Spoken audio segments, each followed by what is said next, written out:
There's a moment when you realize that your words have been feeding the very people who diminish you. Every explanation you've offered, every justification you've given, every time you've opened your mouth to defend your choices, it's all been ammunition handed to those who never intended to understand you in the first place. Carl Jung understood something that most people never grasp. Silence isn't emptiness. It's not the absence of power. It's the concentrated presence of it.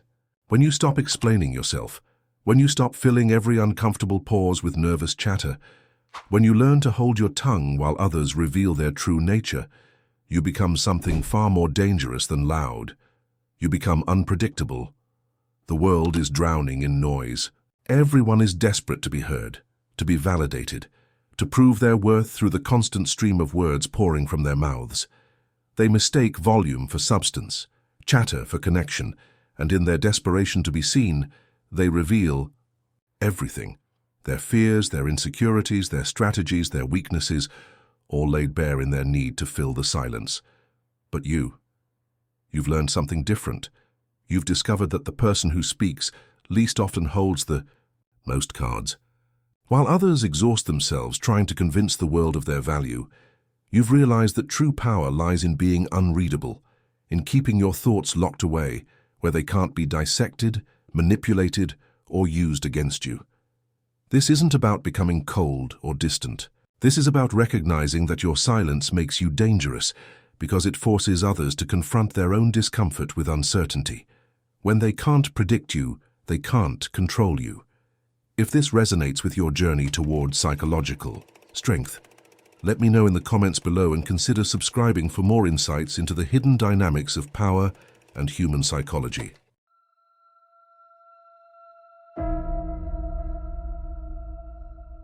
Most people talk because they're terrified of what silence reveals about them.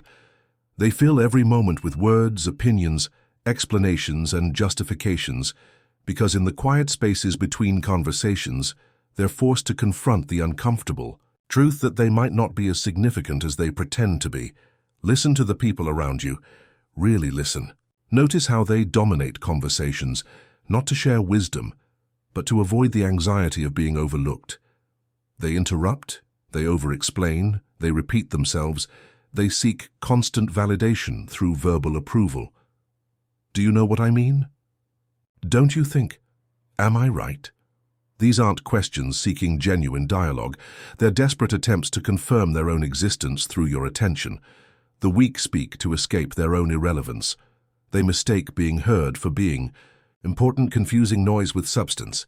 They believe that if they can just find the right words, the perfect explanation, the most compelling argument, they'll finally get the recognition they crave. But here's what they don't understand. The more they speak, the more they reveal their own insecurity. Jung observed that people project their own inner chaos onto the world through constant verbalization. They can't sit with their own thoughts because their thoughts terrify them. They can't handle silence because silence forces them to face who they really are beneath all the performance and pretense. So they talk and talk and talk, hoping that somewhere in the stream of words, they'll find the validation that their inner voice refuses to give them. Watch how uncomfortable people become when you don't immediately respond to their statements. See how they rush to fill the silence with more words, more explanations, more attempts to get you to react. They're not trying to communicate with you. They're trying to manage their own anxiety about being ignored or dismissed. The truly dangerous realization is this: while they're busy revealing everything about themselves through their desperate need to be heard, you're learning exactly who they are, what motivates them, and how to navigate around their weaknesses. Their compulsive talking becomes your strategic advantage. When you understand that most conversation is just sophisticated begging for attention, you begin to see silence not as emptiness, but as intelligence. You stop participating in the exhausting game of proving your worth through words, and start recognizing that your presence alone is enough.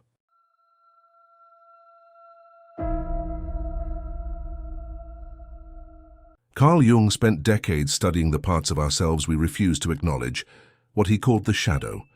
But here's what most people miss about Jung's work. He understood that silence isn't the absence of the shadow, it's the shadow's most sophisticated form of expression. Your shadow contains everything you've been taught to suppress: your anger at being undervalued, your contempt for those who mistake your kindness for weakness, your cold calculation when you're deciding who deserves your energy and who doesn't, your capacity for ruthlessness when someone crosses a line they didn't even know existed. All of this lives in your silence, contained but not eliminated. Jung realized that the most dangerous people aren't those who explode in rage or break down in tears. The most dangerous people are those who have learned to integrate their shadow so completely that they can access its power without losing control. They can sit across from someone who has betrayed them and smile politely while internally cataloging exactly how they'll respond when the time is right. This is why your silence makes others uncomfortable. They can sense something in you that they can't quite identify: a depth, a darkness, a controlled intensity that suggests you're capable of things they can't predict or manipulate. They're used to people who wear their emotions on their sleeves, who telegraph their intentions through constant chatter, who reveal their strategies through nervous explanations. But you've learned to keep your shadow close, to let it inform your decisions without letting it control your actions. When someone disrespects you, your shadow whispers the perfect response, and you choose whether to voice it or file it away for later use. When someone tries to manipulate you, your shadow recognizes the game immediately, and you decide whether to play along or simply walk away without explanation. The weak project their shadow onto others through accusations and emotional outbursts. They can't contain their darkness, so they try to make it everyone else's problem. But you've learned something far more powerful: how to let your shadow serve you rather than control you. Your silence becomes a container for your power. While others exhaust themselves through emotional reactions, you're processing, calculating, deciding. You're not suppressing your shadow, you're channeling it into strategic patience. This is what Jung meant when he spoke about integrating the shadow. Not eliminating your capacity for darkness, but learning to use it consciously rather than being used by it. People can sense this integration in your silence. They know you're not quiet because you're weak or confused or have nothing to say. They know you're quiet because you're choosing to be, and that choice carries a weight that makes them question their own noisy desperation for attention.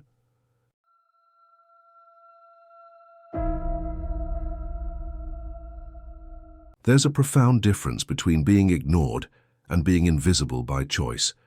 When you're ignored, you're powerless, desperate for attention, reaching out only to be dismissed. But when you choose invisibility, you become the observer. In a room full of performers, and observers always hold the advantage.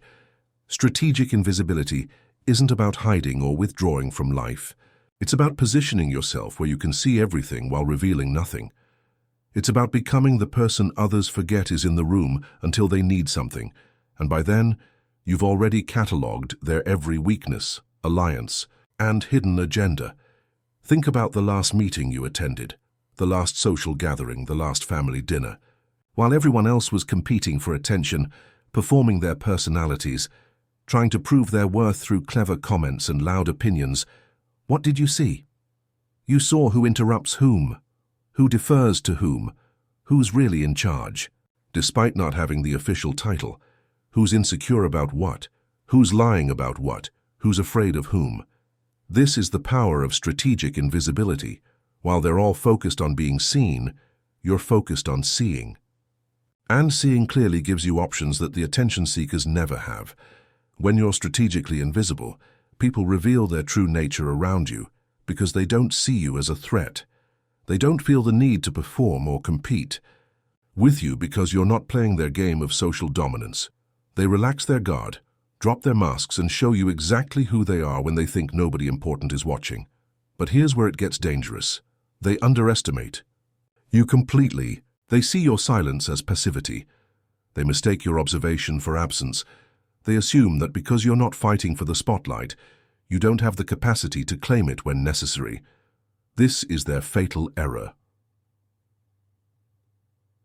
Strategic invisibility allows you to choose your moments with surgical precision. While others burn through their credibility with constant opinions and reactions, you save your voice for when it will have maximum impact. When you finally do speak, People listen because they're not used to hearing from you. Your words carry weight because they're rare. You become dangerous not because you're aggressive or confrontational, but because you're unpredictable. They can't read your patterns because you don't follow their desperate need for constant validation. They can't manipulate you because they don't understand what motivates you. They can't anticipate your moves because you're not telegraphing them through nervous chatter or emotional reactions. Strategic invisibility transforms you from a participant in their exhausting games of social hierarchy into the person who understands the game so well that you can either play it perfectly or refuse to play it at all.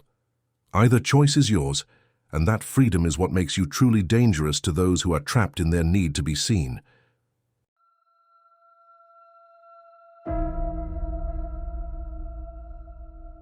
There's a moment when you realize that being an open book was never a virtue. It was a vulnerability. Every emotion you wore on your face, every thought you shared freely, every reaction you gave honestly, it was all information that others used to predict, control, and ultimately diminish you.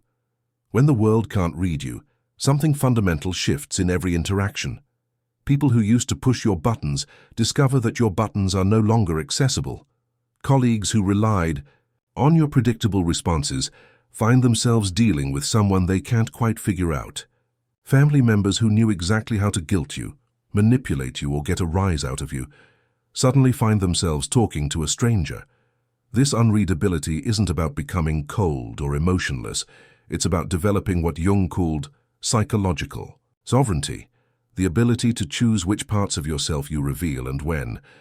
It's about understanding that your inner world is your private territory, and access to it is a privilege that must be earned, not assumed. Watch how people react when they can't get their usual response from you. The manipulator who used to trigger your anger now faces calm silence. The guilt tripper who relied on your empathy encounters boundaries they didn't know existed. The drama seeker who fed off your emotional reactions finds nothing to consume. Their strategies, refined through years of working on predictable people, suddenly become useless. This is when you see their true nature. When their usual tactics fail, they reveal what they're really after. The person who claims to care about you, but becomes angry when you won't react, is showing you that they were never interested in your well-being. They were interested in controlling your responses. The person who becomes frustrated when you won't engage in their drama is revealing that they needed your emotional energy more than your friendship. Becoming unreadable forces everyone around you to relate to you differently. They can't assume your reactions, so they have to actually pay attention to your words. They can't predict your decisions, so they have to respect your autonomy. They can't manipulate your emotions, so they have to appeal to your logic or simply accept your choices. But here's what makes this truly dangerous. While they're struggling to figure out who you've become, you're operating from a position of complete clarity. You understand yourself better than ever because you've stopped performing for their benefit. You know your own motivations, boundaries, and goals because you're no longer distorting them to fit their expectations. This clarity gives you an almost unfair advantage in every interaction. While they're trying to decode you, you're reading them perfectly because their strategies are transparent to someone who's no longer playing their game. You see their attempts at manipulation coming from miles away. You recognize their emotional hooks before they can be set. You understand their needs and insecurities while revealing nothing about your own. When the world can't read you, you become psychologically untouchable, not because you don't feel, but because you choose consciously what to feel and when to show it.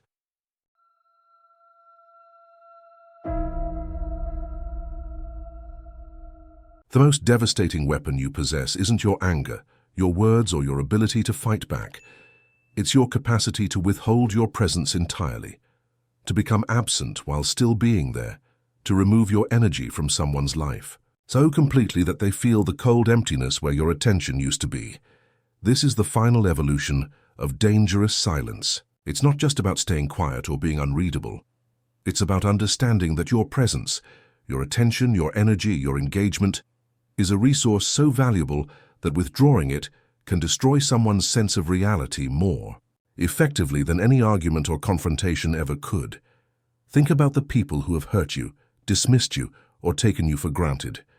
They operated under the assumption that you would always be there, always available, always willing to engage with their drama or meet their needs. They built their sense of security around your predictable presence, your reliable reactions, your consistent availability. When you withdraw that presence, not dramatically, not with announcements or ultimatums, but quietly, completely, irreversibly, you remove the foundation they didn't even realize they were standing on. They reach for your attention and find nothing. They expect your reaction and encounter silence.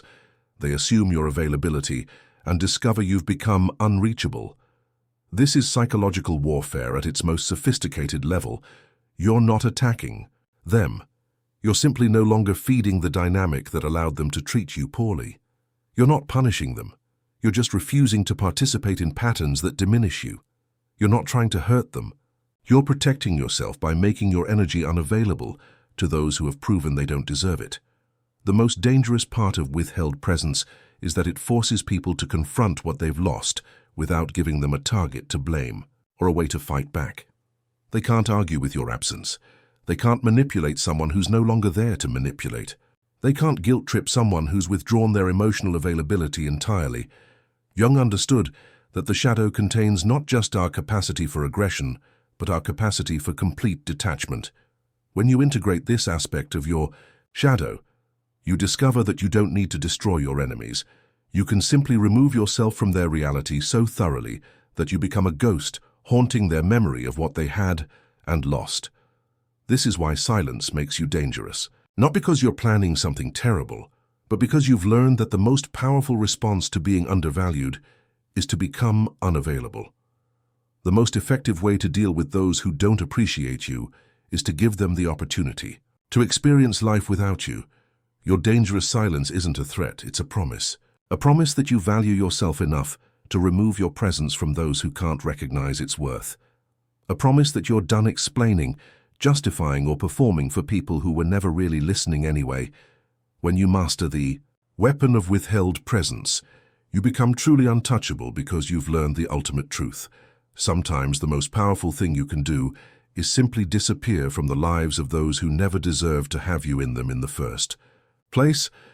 If this journey into the psychology of dangerous silence has opened your eyes to your own power, I need you to do 3 things right now. First, drop a comment below telling me which chapter hit you the hardest.